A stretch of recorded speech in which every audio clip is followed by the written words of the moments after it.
It's the fourth day of testing for the new Formula One season. We can go live to our reporter Craig Slater, who's in Barcelona. Morning to you, Craig. Good morning to you as well, as I'm with Ted Kravitz trackside here just by the chicane. We're having some wet weather testing. They've flooded the track. The cars are going round on intermediate and mostly wet tires as far as we can see, but one car is not going around today, Ted. That's the Williams, and that's because Lance Stroll, in the second of his two spins yesterday, has damaged the chassis, so Williams cannot run for safety reasons. They're going to have to build another chassis to take part in the second test next week, but he's 18 years old. But could what happened to him have happened to anyone?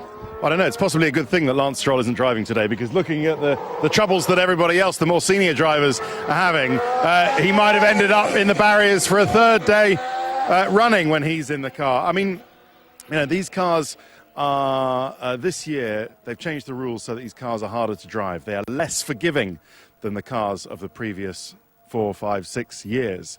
And so putting a rookie in was always going to be high risk. Not only that, but putting a guy who hasn't competed in the series directly below Formula One was going to be an even higher risk. And even added to that, putting in a guy who's only 18 years old rather than, say, Stoffel Van Dorn, who's 24 or something like that, was another risk on top of that. So why did Williams do it? One word: money. And you can't turn down the money that he brought to the team. His father's the billionaire fashion mogul Lawrence Stroll. We think maybe he's brought around about £30 million to the team. But we're having this wet weather running at the moment. Some of the drivers have said it's not representative. How representative are the kind of times we've seen thus far in testing? Are they representative of a pecking order we can define yet? Well, you're right. This wet weather running isn't representative at all, because the track is drying very quickly, and what they really wanted to learn was why the cars and the tyres were so unsuitable for the conditions, for example, in Brazil, the Brazilian Grand Prix last year, where we saw people aquaplaning on the straight and it just wasn't very safe. Pirelli have had little problems with their wet tyres. They haven't been as good as they'd want them to be for some time. But no, I mean, times will only get quicker and quicker.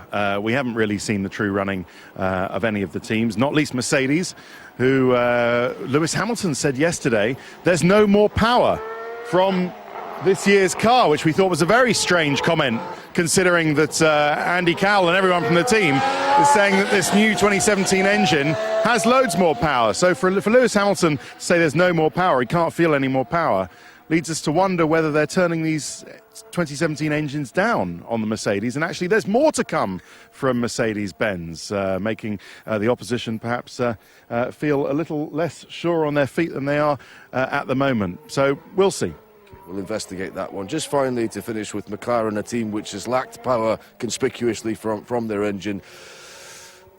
Eric Boulier gave a rather amusing remark to you yesterday. He talked about Honda and McLaren not heading for divorce. Honda supply their engines, but the fact that he's mentioned the word divorce, does it suggest that there are serious questions being asked behind the scenes there, or are they wedded with Honda to the bitter end now that they've gone this far with them in this project? The first thing to say is that where is their alternative? Do they go back to Mercedes-Benz and they say, look, the last few years were all terrible mistake, we'd like to get back in partnership with you? Or do they go to Renault or Ferrari? It's unlikely.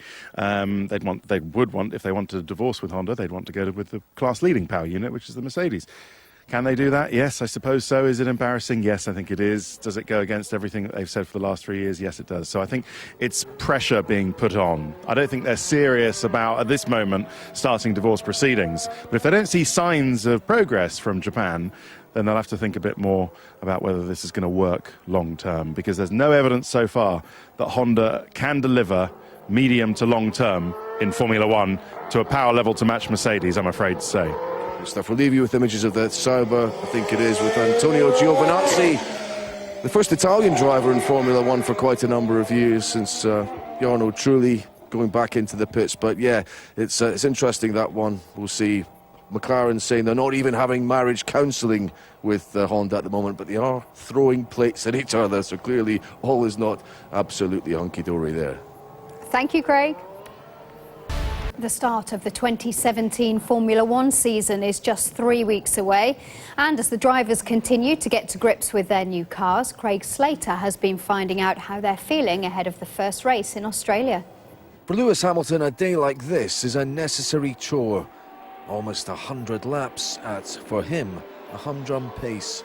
If F1 can be grueling and a grind at times, he finds his distinctive jet-set lifestyle a useful offset. He's faced criticism for it, but he plans to keep it. I mean, I'm going to continue to live the life I live, and of course, I mean, whatever. Self-motivation is always a very difficult thing, I think, for any of us. Back on track, Mercedes teammate Valtteri Bottas became second favourite for the title behind him, having set the fastest lap time here for 8 years.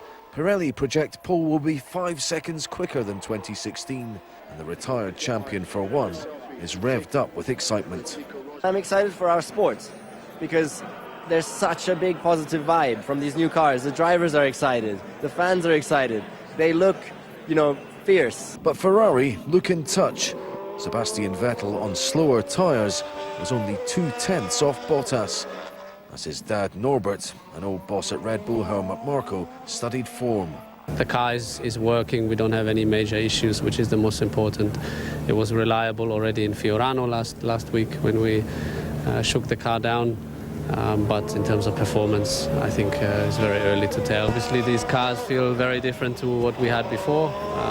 So do the tires. But yeah, it's a lot of work ahead of us. The start. Let's get some more from Formula One testing now. We can rejoin Craig Slater in Barcelona. Craig, very good morning to you again. So how's the session gone in the wet this morning?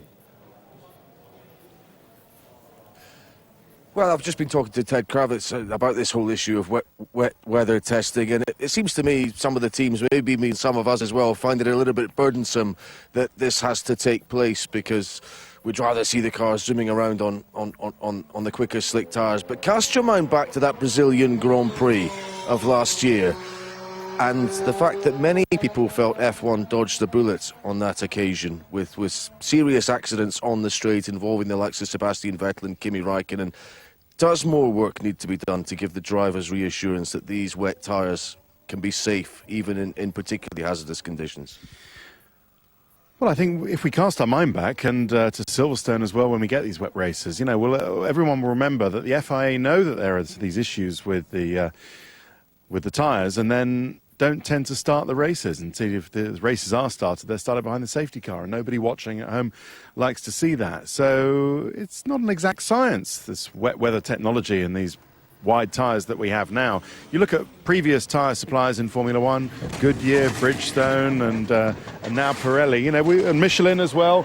Every one of them has had to work very hard on the design of their wet tyres, and the teams will always complain because it's not ideal. All right, it's not ideal, but, it does rain. Not today in Barcelona. They've had to wet the track artificially. Now a very dry line is starting to turn up. You can actually see the lighter shade of the tarmac just there in the middle on the racing line. So it is something that's burdensome to the team. They do need to go through this wet weather testing for safety's sake, if nothing else, even though it is all slightly artificial. These are not the same situations you'll get on a cold, dark, drizzly day in either Brazil or Northampton. What we are enjoying seeing is the cars looking a little nervous, coming round corners, having to correct themselves, one or two going in the gravel as well.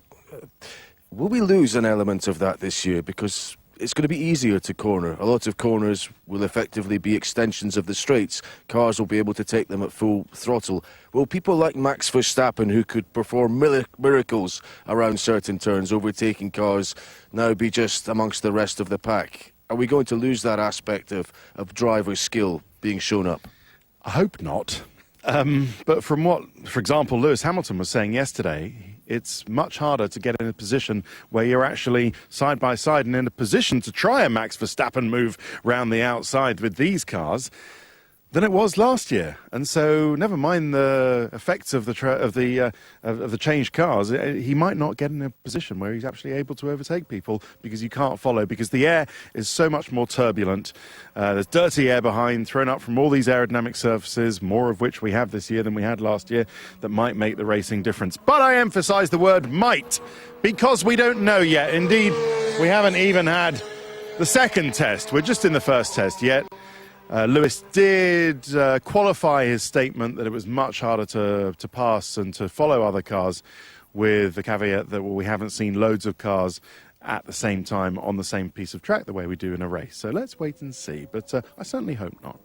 DRS might come into play as well there, because that will reduce the drag from a car behind of a car that has a lot of drag on it. Just to fill you in about Lewis Hamilton thus far, he hasn't taken to the track yet. Mercedes haven't. They are exploring an electrical problem with their car, but yeah, we'll keep our eye on that one to see if they do get out soon. Craig and Ted, thank you. After 3 days of testing, there's a new challenge for the drivers today as they battle with a wet track. It's a first chance to try out the new wet and intermediate tyres, but with the sun shining in Barcelona, they've had to find another way of simulating the rainy conditions. There was nothing very high-tech about it either. Water tanks simply sent out to dump water onto the tracks. Well, Lewis Hamilton was forced to sit out of the session because of electrical problems with his car. Ferrari have impressed everyone with their pace this week, and Kimi Raikkonen was up there once again, setting the fastest time of the session. Max Verstappen produced one of the drives of the season in the wet conditions in Brazil last year, and he managed 43 laps today, posting the 4th quickest time of the session. So the first pre-season test. I think it's only natural to sandbag a bit at this point. Maybe not everyone is, but you don't want to show your hand too early. It's too late to react for Melbourne, but you know, the earliest you get an impression of where everyone is and where you are in respect, you might change your plans. So I think we'll be seeing the lap times tumble next week, I would imagine. Now, after 3 days of testing, there's a new challenge for the drivers today as they battle with a wet track. It's a first chance to try out new wet and intermediate tyres. But with the sun shining in Barcelona, they've had to find another way of simulating the rainy conditions. And there was nothing particularly high-tech about it. Water tanks sent out to dump water onto the track. But it didn't last long in the Barcelona sun, and the trucks were sent out again at lunchtime. Well, Lewis Hamilton was forced to sit out the morning session because of electrical problems, but they managed to sort them out, and Valtteri Bottas is out on the track this afternoon. There's no action for Williams at all. They've had to sit out the entire day because of damage to the car following Lance Stroll's crash yesterday. Ferrari have impressed everyone with their pace this week, and Kimi Raikkonen was up there once again, setting the fastest time of the morning session. Max Verstappen, meanwhile, produced one of the drives of the season in the wet conditions in Brazil last year, and he managed 43 laps in the morning, posting the 4th quickest time of the season. Well, we can head back to Barcelona now and join our reporter Craig Slater. Thank you very much and welcome back to Spain. I'm with one of the most important men in Formula One's 2017 revolution. It's Pirelli's head of motorsport, Paul Hembry. And these, Paul, are your new creations for this year. Bigger, wider tyres. We can see them all now. They look absolutely spectacular. We ran the wet tyres today. You had a wet weather test. We dampened the track. I want to ask you, first of all, how well did you think that was supported by the teams? Did it address any issues thrown up by that last big dramatic wet race we had in Brazil last year? Well, you know, wet testing is the hardest part of our job because we're going around here wetting the track with a few tankers, as you probably saw, and it's not very scientific, is it? And test facilities where you've got controlled sprinklers, they just don't exist. There's probably Fiorano's the only place you can go. So it's better than nothing is the best way of putting it. Having said that, yeah, we had great support. With the wider tyres, we knew that there's probably an issue with getting energy into the tyre to get the compounds working, and indeed that's what we saw. So we've got a bit of work to do to get the working range of the wet tyres down to match the performance of the slick tyres, where we're very happy so far. I wonder if we could just go over to them actually while we talk about them. But the big difference this year is this is no longer going to be a high degradation tyre. So are we even, I'm going to put it in the most extreme terms, even at a race like Silverstone, could you go around using the ultra soft and the super soft and just make one pit stop? Is that possible? I'm not sure about the ultra soft and super soft. I think, you know, that's pushing it a bit, but certainly something on a medium tyre, you're getting close, and most of the races will transfer to one stop. But there's a big but in the sense we haven't yet seen the cars in full race condition.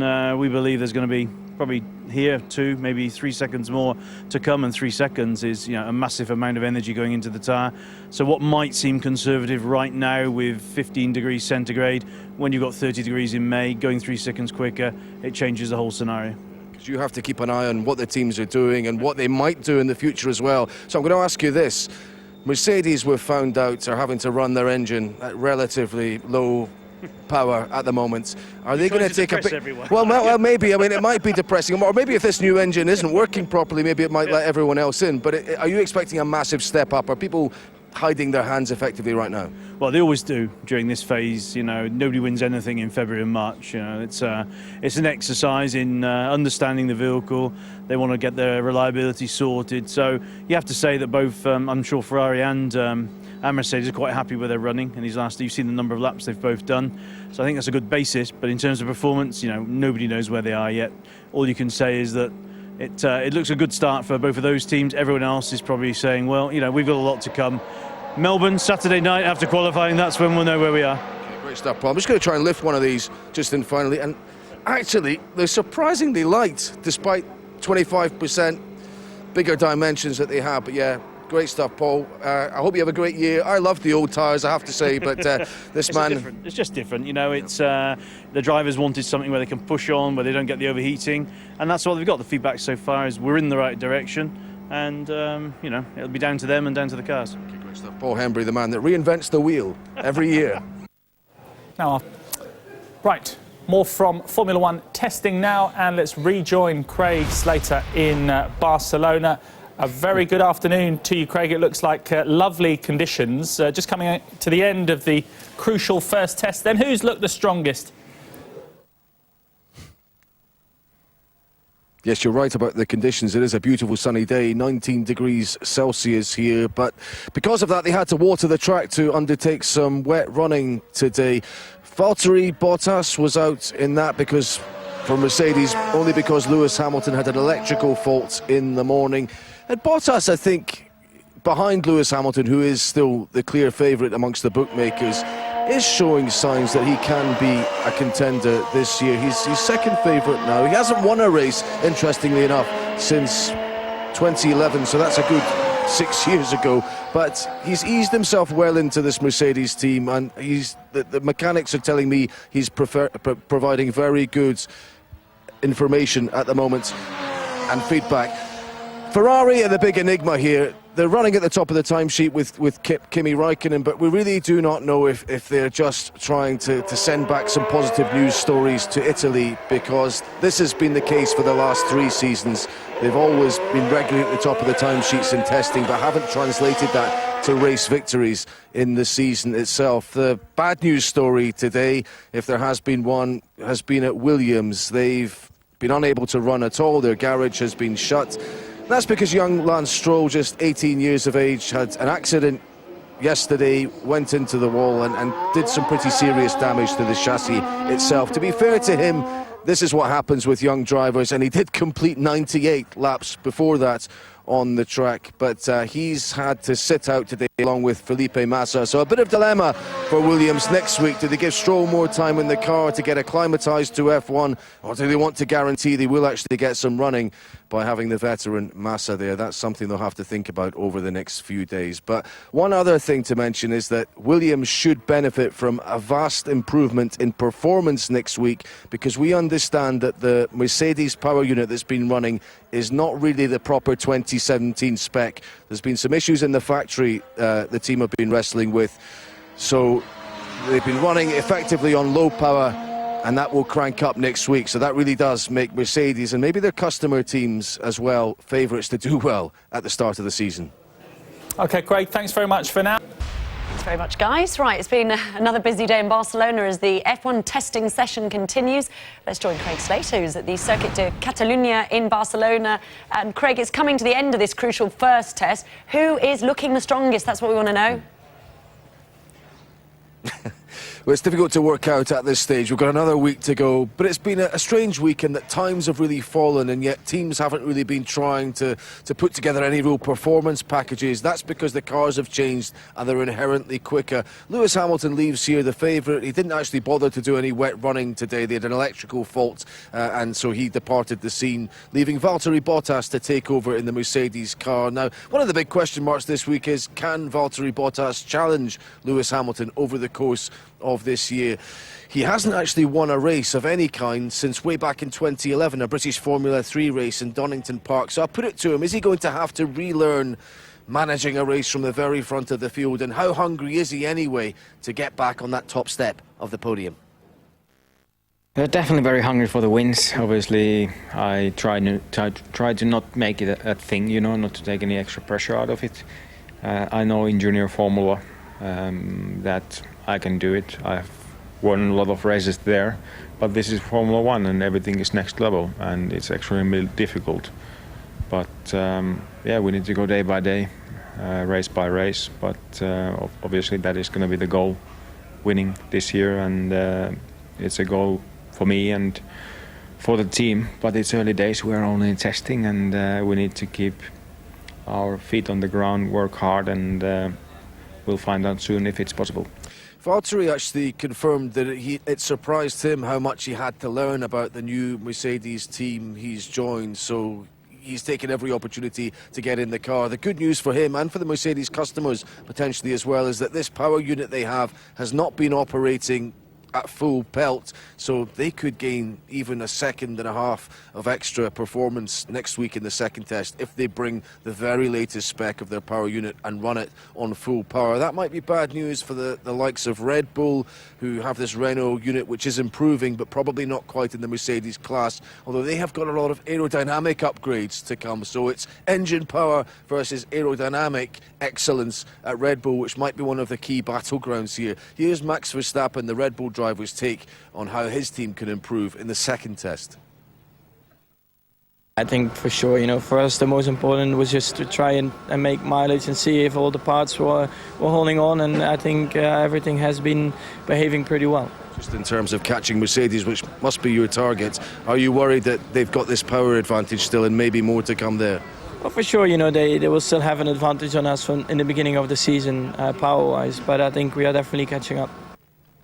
Ferrari's the other question mark. It's looked like a Ferrari renaissance, but we've seen that in pre-season before, and it's proved a false dawn. We'll learn more about them next week. McLaren need to have a better week next week as well. They've had recurrent problems with their Honda power unit, a bit like 2015. They've radically revamped that engine this year, and there are still gremlins there, but there's not a lot they can do about it at this stage. So, yeah, I think we've had a baseline of where we're at. There looks maybe 3 teams fighting at the front, 6 teams in the middle, and maybe Sauber at the back, but certainly Mercedes and Lewis Hamilton will go into this season as favourites for the constructors, and in Hamilton's case, for the driver's crown. It's been a good week so far. Thank you so much, Craig. The new Formula One season is on the way, and the final day of testing in Barcelona has shown the team still have plenty of work to do. Valtteri Bottas is stepping into the slot vacated by retired world champion Nico Rosberg, and the Mercedes new boy feels he's making good progress. The Barcelona track was watered ahead of the final day to give Pirelli some much-needed feedback on this year's wet tyres. In Brazil last year, the manufacturer faced criticism that their extreme tyre couldn't cope with the conditions. Wet testing is the hardest part of our job because test facilities where you've got controlled sprinklers, they just don't exist. There's probably Fiorano's the only place you can go. So it's better than nothing is the best way of putting it. Having said that, yeah, we had great support. With the wider tyres, we knew that there's probably an issue with getting energy into the tyre to get the compounds working, and indeed that's what we saw. So we've got a bit of work to do. Mercedes had an electrical fault in the morning, and Hamilton chose not to run in the hour before lunch. Bottas took the wheel instead and kept it for the afternoon too. Obviously, I took them. For me, I think it's a big benefit. Any lap extra, any minute, second extra in the car or with this team is going to benefit me. So it was good to get a little bit of extra running, and got decent amount of laps today again. With times largely irrelevant today, it was more acclimatisation for the drivers. Except Felipe Massa. His teammate Lance Stroll's crash the day before had caused chassis damage, so the team couldn't run. Julian Palmer, though, did gain valuable seat time in a car that's targeting 5th in the Constructors. So far, we've got a lot of reasons to be happy. The first week's performance-wise has been very good, I think. So we've got more to come next week. Everyone does. And then again in Australia. So we don't know too much yet, but we're in a good place. For us, the most important was just to try and make mileage and see if all the parts were holding on, and I think everything has been behaving pretty well. Just in terms of catching Mercedes, which must be your target, are you worried that they've got this power advantage still and maybe more to come there? Well, for sure, you know, they will still have an advantage on us from in the beginning of the season, power-wise, but I think we are definitely catching up. So week one ends with it looking tight amongst the likely midfield, but what about the front runners? Could Mercedes simply turn up the gas and blast away from the rest of the field? Ferrari, is this a real renaissance or just another false dawn? And what about Red Bull? Will the car we've seen here this week in any way resemble the one that runs next week or the one that takes part in the Grand Prix itself in Melbourne at the end of the month? Craig Slater, Sky Sports, Barcelona.